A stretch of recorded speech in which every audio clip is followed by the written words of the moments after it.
ఇప్పుడు మనకు ధనుసు రాశి గురించి తెలుసుకుందాం. ఇంతవరకు అన్ని రాశులు చూసాం. సో ధనుసు రాశికి చూసుకున్నట్లయితే ధనుసు రాశికి సప్తమంలో గురువు వచ్చాడు. మే 15 నుంచి గురువు చేంజ్ అవుతున్నాడు మిథునంలోకి. సో ధనుసు రాశి వారికి చాలా చాలా చాలా బాగుంది. ధనుసు రాశి వారికి నిద్రపోయేటప్పుడు కూడా మీరు ఇలాంటి ఏది భయాందోళనకు గురి అవ్వాల్సిన అవసరం లేదు. మీకు గురువు అనేవారు చాలా చాలా సపోర్ట్ చేస్తున్నాడు. రాస్యాధిపతి సప్తమంలో ఉన్నాడు. సో దీనివల్ల ఏమవుతుందంటే, ఇంతకుముందు భార్యాభర్తల మధ్య వీళ్ళకి గొడవలు ఉన్నాయనుకోండి, వెంటనే తగ్గిపోతాయి. వాళ్ళ మధ్య మంచి సఖ్యత వచ్చేస్తుంది. పబ్లిక్ యాక్టివిటీతో పబ్లిక్లో చాలా చురుకుగా బాగా రీచ్ అవ్వగలుగుతారు. అంటే పేరు ప్రతిష్ట అనేవి చాలా బాగా వస్తాయి. అంటే కుటుంబంలో కావచ్చు, బయట కావచ్చు, సమాజంలో కావచ్చు, ఎక్కడైనా సరే వీళ్ళు ఎనలేని గౌరవాలు, పేరు ప్రతిష్టలు ఖచ్చితంగా వస్తున్నాయి ఇప్పుడు. ఓకేనా? మే 15 నుంచి అవి ఖచ్చితంగా మీరు చూస్తారు. సో అలాగే ఇక్కడ మెయిన్ ఏంటంటే, ధనుసు రాశికి 4వ స్థానంలో శనేశ్వరుడు ఉన్నాడు, అలాగే శుక్రుడు కూడా ఉన్నాడు అనమాట. సో శనేశ్వరుడు ఏంటంటే, వీళ్ళు ఒకటి జాగ్రత్తగా ఉండాలన్నమాట. కుటుంబం విషయాల్లో కొంచెం జాగ్రత్తగా ఉండాలి. ముఖ్యంగా తల్లికి సంబంధించిన అనారోగ్యం వచ్చే ఛాన్సెస్ ఉన్నాయి. సో తల్లిని బాగా చూసుకోండి, మీ తల్లిదండ్రులు బాగా చూసుకోండి. తల్లికి ఎందుకంటే 4వ స్థానాన్ని తల్లి స్థానం చూస్తాం మనం. అక్కడ 4వ స్థానంలో శనేశ్వరుడు ఉన్నట్లయితే వీళ్ళకు కొంచెం తల్లికి సంబంధించిన అనారోగ్యము చూసుకోవాలన్నమాట. ఇంతకుముందు ఏదైనా తల్లికి, వీళ్ళ తల్లిదండ్రులకి, అంటే తల్లికి మాత్రమే ఏదైనా చిన్న చిన్న అనారోగ్య స్థితి ఉన్నట్లయితే అది కొంచెం ఎక్కువ అయ్యే ఛాన్సెస్ ఉన్నాయి. అది కొంచెం చూసుకోండి. రెగ్యులర్గా హాస్పిటల్కి విజిట్ అవ్వండి. సో అది మీరు కంట్రోల్ చేసుకోవాలన్నమాట. సో అలాగే తల్లితో వీళ్ళకి విభేదాలు రావచ్చు, అదేనా రావచ్చు. లేదంటే ఇంతకుముందు తల్లితో బాగా ఉంటారు, సడన్గా విభేదాలు రావచ్చు. సో అది కూడా కొంచెం చూసుకోవాలన్నమాట. సో కుటుంబంలో అదొకటి బాగా చూసుకోవాలన్నమాట.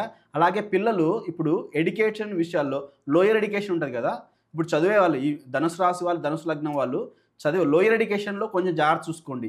లోయర్ ఎడ్యుకేషన్లో బ్రేక్స్ వచ్చే ఛాన్సెస్ ఉన్నాయి. అంటే ఇంటర్మీడియట్ తర్వాత, ఇంటర్మీడియట్లో కానీ, డిగ్రీ ఫస్ట్ ఇయర్ అట్లా ఆ టైప్లో కానీ వీళ్ళకు బ్రేక్స్ వచ్చే ఛాన్సెస్ ఉన్నాయి. అంటే సబ్జెక్టులు పోయి మళ్ళీ రాసుకోవడం ఇలాంటి వచ్చే ఛాన్సెస్ ఉన్నాయి. అది కొంచెం జాగ్రత్త చూసుకోండి.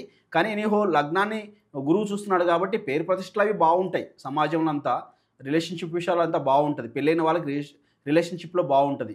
సో ఏదైనా పార్ట్నర్షిప్ విషయాల్లో వీళ్ళు ట్రై చేస్తున్నట్లయితే, అంటే పార్ట్నర్షిప్గా వ్యాపారం పెడుతున్నా, బయట ఏదైనా పనులు చేస్తున్నా అది బాగానే కలిసి వస్తుంది. దాని ద్వారా వీళ్ళకు మంచి ఇద్దరు ఫ్రెండ్స్ ఉంటారు, ఇంతకుముందు కొట్టుకుంటూ ఉంటారు పార్ట్నర్షిప్ విషయంలో. ఏదైనా ఒక జాబ్ చేస్తున్న, ఏదైనా ఒక బిజినెస్ స్టార్ట్ చేసినప్పుడు ఇంతకుముందు వాళ్ళకి సఖ్యత ఉండదు, వాళ్ళు కొట్టుకుంటుంటారు, వాళ్ళ రిలేషన్షిప్ బాగుండదు అనుకో. సో ఇప్పుడు గురువు మే తర్వాత నుంచి అవన్నీ సర్దుమణుగుతాయి. అంటే ఇంతకుముందు చేసినవన్నీ సర్దుమణిగి అయిపోయి, తర్వాత ఇప్పుడు సరే పోయింది ఏదో పోయింది, ఇప్పుడు నుంచి మనం లాభం ఇప్పుడు నుంచి వస్తుంది, కలిసికట్టుగా పని చేసుకుందాం అని ఈ టైప్లోకి వచ్చేస్తారనమాట. ఇది ఇప్పుడు నుంచి మే 15 నుంచి గురువు బాగున్నాడు కాబట్టి. ఒక ఇంటి విషయంలో తల్లితో బాగుండాలి, ఇంటి విషయంలో తల్లికి ఆరోగ్యంగా బాగా చూసుకోవాలన్నమాట. సో ఇప్పుడు ఏదన్నా వీళ్ళు ఈ ధనుసు రాశి వాళ్ళు పిల్లల కోసం ట్రై చేస్తున్నట్లయితే, ఎందుకంటే చాలామందికి సంతానం ఎక్కువ చూస్తారు కాబట్టి పిల్లల కోసం ట్రై చేస్తున్నట్టయితే పిల్లలు ఖచ్చితంగా వీళ్ళకు మగ పిల్లోడు పుడతాడు. 100% రాసి పెట్టుకోండి.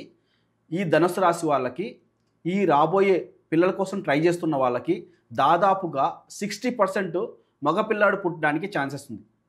60%. ఇంతకుముందు పిల్లలు లేరు, ట్రై చేశారు, సో ఇప్పుడు చేస్తుంటే ఖచ్చితంగా మగ పిల్లాడు పుడతాడు. ఖచ్చితంగా రాసి పెట్టుకోండి.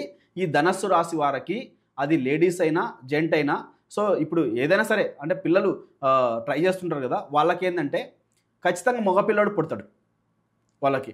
ఇది ఏంటంటే ఒక 60%, అంటే 100% తీసుకుంటే 60% మగపిల్లాడు పుట్టడానికి ఛాన్సెస్ ఉన్నాయి. సంతానం బాగుంది, సంతాన పరంగా లాభాలు ఉన్నాయి ఇప్పుడు ప్రజెంట్. సో అలాగే ఆరోగ్యపరంగా బాగుంది, లగ్నాన్ని గురువు చూస్తాడు కాబట్టి. రిలేషన్షిప్ పార్ట్నర్షిప్ విషయాల్లో బాగుంది. అలాగే కుజుడు అష్టమంలో ఉన్నాడు కాబట్టి సడన్గా ఏదైనా కుజుడు అంటే చాలా అగ్రెసివ్ ప్లానెట్ కాబట్టి కుజుడు ఏంటంటే లాభాలను తీసుకొచ్చే ఛాన్సెస్ ఉన్నాయి. సడన్గా కొంచెం ఈ గొడవలు అంటే రిలేటెడ్ ఈ బయట పబ్లిక్తో బాగున్నప్పటికీ సడన్గా కొన్ని వచ్చే ఛాన్సెస్ ఉన్నాయి కాబట్టి ఈ కుజుడికి సంబంధించిన రెమెడీ చేసుకోవాలి. సో సుబ్రహ్మణ్యేశ్వర స్వామికి వీళ్ళు ప్రతి మంగళవారం సుబ్రహ్మణ్యేశ్వర స్వామి టెంపుల్కి వెళ్ళేసి 9 ప్రదక్షిణలు చేసి వచ్చినట్లయితే కుజుడు బాగా అనుకూలిస్తాడనమాట. సో కుజగ్రహంకు ఉన్న ఎఫెక్ట్ ఏదైతే అది ఉందో అది తొలగిపోతుంది అనమాట. సో లగ్నానికి కుజుడు యోగకారకుడే, కానీ అష్టమంలో ఉన్నాడు కాబట్టి కొంచెం మనం సుబ్రహ్మణ్యేశ్వర స్వామికి పూజలు చేసుకోవడం మంచిది. సో సుబ్రహ్మణ్యేశ్వర స్వామి టెంపుల్కి వెళ్ళండి, 9 ప్రదక్షిణలు చేసి వచ్చేయండి. ప్రతి మంగళవారము అలా చేయండి, సరిపోతుంది.